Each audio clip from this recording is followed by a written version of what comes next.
So did Quinn see him, and how many people did you have? So Jared is, I'm really, first of all, in general, I'm not avoiding the question, Ben. It's more, I'm really excited for you guys and the community and the city and the state to get to know him the way we believe in him, not only as a player, but as a person.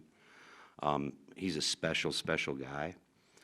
And his presence, he's had a great career, and he's been playing at the highest level for a long time. He's gone through draft interviews. We've followed him closely. We obviously have people in the organization that have a lot of Baylor ties, and that gives us great comfort to kind of have maybe a better, just a really, really good feel about him as a player and as a person. So, with the COVID rules, with the compressed season and all those things, we've seen him plenty to be able to do it. So. Obviously, you had some of those health concerns that probably is the reason he was available at 40. What made you confident that those weren't an issue? We're comfortable with Jared as a player, as a person. We're excited to add him as the Utah Jazz. I don't want to get into any other of those details. It's just that we feel really good about him. So we're excited to have him.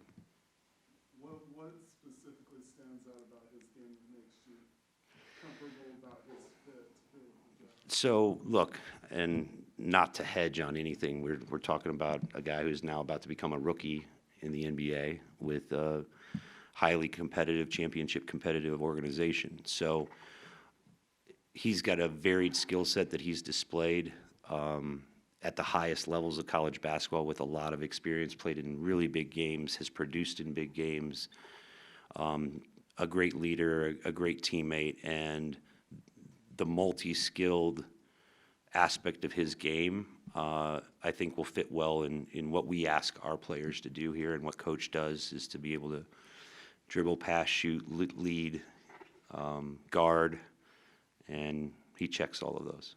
How much did it help you in wanting to integrate him here that, Jared at the college level showed the propensity of being able to play both guard positions from wanting to see the position being versatile? Yeah, I mean, we've talked about that a lot, Tony, right? And all of us about in today's NBA, positional versatility, being able to, he's a very good athlete. He's physically strong, tough, mentally tough. Being able to put up with the grind of a season, is new for any rookie, but, he, in my opinion, probably one of the most well-prepared ones for the level of basketball he's had to play and maintain for the last few years. So, he's got as good a head start as anybody that's coming in without ever playing in the NBA again. Before, excuse me.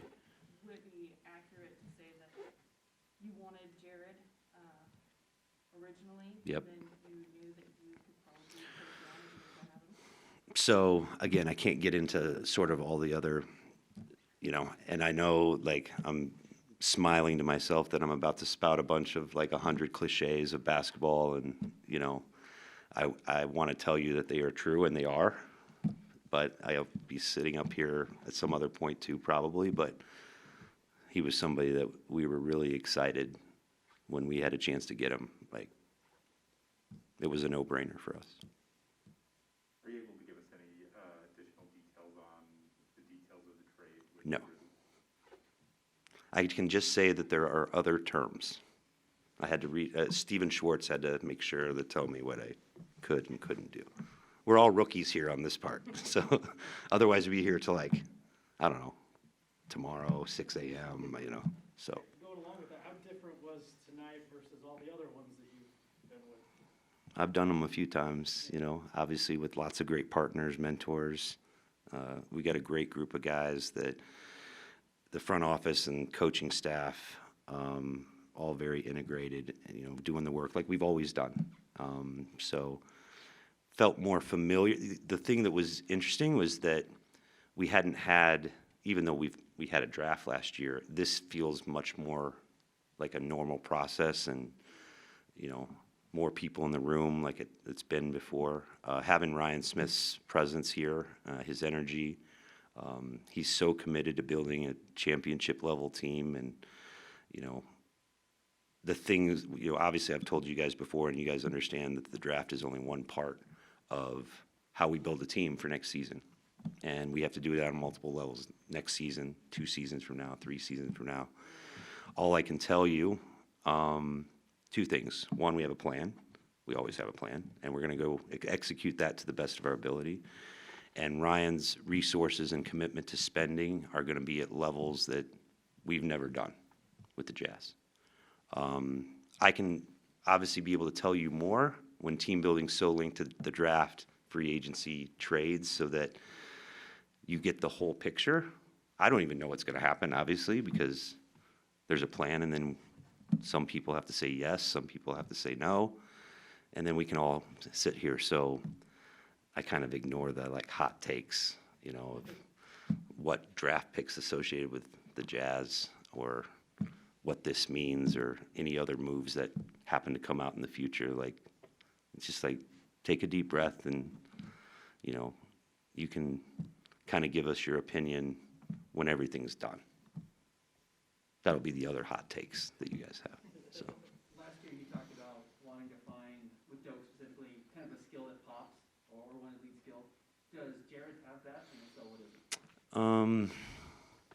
So, look, every draft's different, and, you guys do a great job, frankly. I read all your guys' stuff in terms of your own draft analysis and how everyone's different. Some of them are really strong at the top. Some of them are speculated that it's really deep from 20 to 40. It changes. And then we're all wrong until we really know what happens 3 or 4 years from now. So to answer your question, with Jared, I think the thing that really pops for him is just, I'm not sure that we're going to find out, the speed is different in the NBA than college. The strength requirements, the physicality, the grind is different. How he develops into what role, which, again, this is a high-level team, a highly competitive team, a veteran team. So we kind of can give him a runway, but probably the thing that pops is his versatility about, I'm not sure there's a situation that he hasn't seen at some level, and he has the skill set, the physicality, the demeanor to be able to handle those new things really well. So probably less of a ramp up because he's just played more. He's experienced. He's going to be your favorite. Maybe Jared will hear this and think I'm putting too high of an expectation, but I talked to my wife tonight. She stayed up, and she's with grandma and the kids. And I just said, I think I found Lucy's new favorite player, my youngest, because she'll meet him and she'll have posters everywhere on her room with him. So. You mentioned earlier the Baylor connections that you guys have. How is that? I can't imagine that there's also not other teams with Baylor connections. Sure. So how does that make you so much more comfortable? I just think that, and I'm not saying, every team does really good work. I think when you have and we have a lot of relationships with schools, and I think I'm very proud of our staff that does a really good job of making sure that we have as much intel information. But we've had an opportunity just to closely follow that, maybe some from personal ties too, not necessarily to Jared, but to the program, that gives you a lot more confidence in the information you're seeing, taking in. There's always a little confidence level of the information you hear, right? Maybe your sources, hey, there's a source here that's 95% confident that you're good, and then there's one 50. So it's different. With Baylor, the program, the types of players they produce, the history of their program, how competitive they are, along with that, gives us a very high confidence level of, more of the personal stuff. Obviously, watch the film, workouts, measurements, those things. You can make a basketball evaluation, but you're projecting humans, and I know I've said that to you guys before, that you're projecting someone into a new environment, how they handle it. The NBA is completely different. You're going from a scholarship and college life to a profession and a job. And some guys are equipped for it, some guys aren't. Some guys you think are going to be equipped for it, they aren't. Some you're not sure, and it works out great. So I think Jared's very well equipped to handle the next stage of his career and has the skill set to give himself a chance. What are you looking for out of summer league, specifically with Doug, Elijah, guys who are essentially going into a second rookie year? Yeah, that's exactly how I would term it, Tony. COVID, the G League shortened season, untimely injuries for especially Elijah and Doak, some of our own health stuff where Trent didn't get as many games. Trent Forrest didn't get as many. He got some good minutes up here, but just the guys the year before, like Mie and Jarrell and Javon, they got 50, 60 games plus time. So, and with how compressed the season was, like, those guys aren't getting to play 5-on-5 even when they've been with the team. They might get some 3-on-3, some 4-on-4 if we even did that, because we're playing, the games just kept stacking up. So this is a real opportunity for them to play and just really feel a professional level. I felt it was, I said this, I think, last year. I mean, we literally drafted guys, and then they show up in camp, I think it was like 4 days later. In a year like this, even though it's compressed, we're going to get, with Jared and Elijah and Doak and Trent, probably 40 to 50 touches combining summer league and along with maybe the 2 or 3 weeks before we actually start training camp, where they're with our health performance guys. They're in a group, they're playing. It's just going to be so beneficial for them. But it's not a, oh, he did A, B, and C in summer league or struggled with this, like now we have to just make a decision. It's just, this is the path of their development, that they just didn't have that last year. So it's impossible to say. And we were a good team, so we weren't playing a lot of young guys. There weren't that many opportunities to just like roll guys out and just say, okay, figure it out. Just first time we've got to talk to you since changes, and I'm just kind of curious.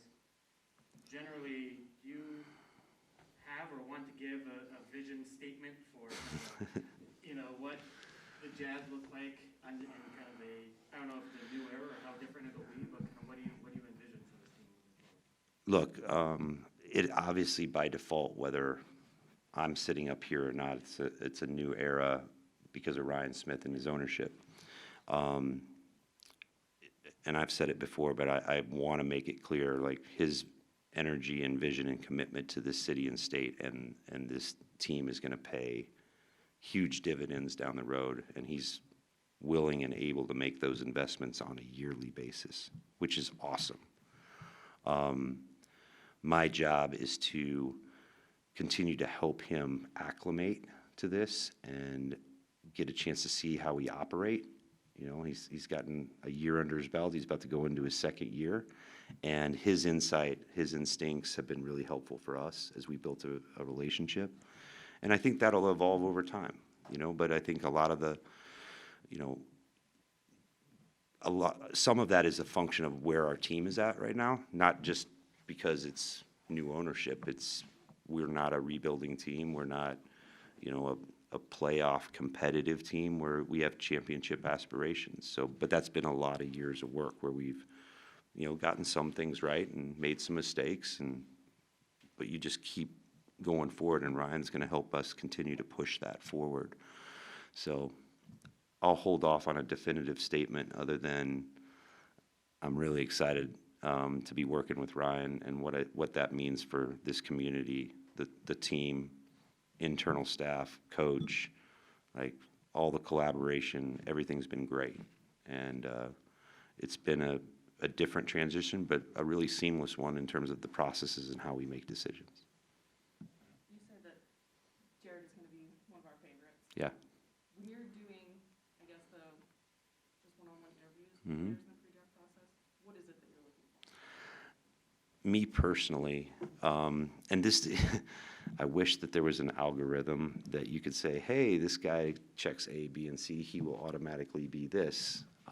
You're still betting on humans. And then sometimes you really, really like people that you meet. And you have to kind of remove that from the basketball. Like, this gives you good confidence, like, okay, if he's good enough, then he's got a real chance. So we had made the basketball evaluation, like, he's more than good enough. We think he has a chance to be really good. And so to answer the question, when we're interviewing and trying to get to know guys, we make it pretty informal. We're not making them do a case study or, read this chart, or what do you think? What's this ink blot look like? We really just want to get to know them. But guys that demonstrate self-awareness of their own weaknesses, of things that make them happy, how well-rounded they are, what they like, the self-awareness part's good, because there aren't perfect players that come into the NBA, and there is a development path. So making sure that I guess when I say there aren't perfect players, it means every player that comes in has stuff to work on, or get better, or improve a strength, or help work on a weakness. When you have a better idea yourself of what you need to work on, and the self-discipline and the work ethic to address that, to be coached, like, we have a pretty good player development program. But if guys don't put in the work, or aren't working on the right things because they're not self-aware, then that's just a lot. It's not to say it can't be done, but makes it a lot harder. So you can probably translate that Jared has a lot of those things.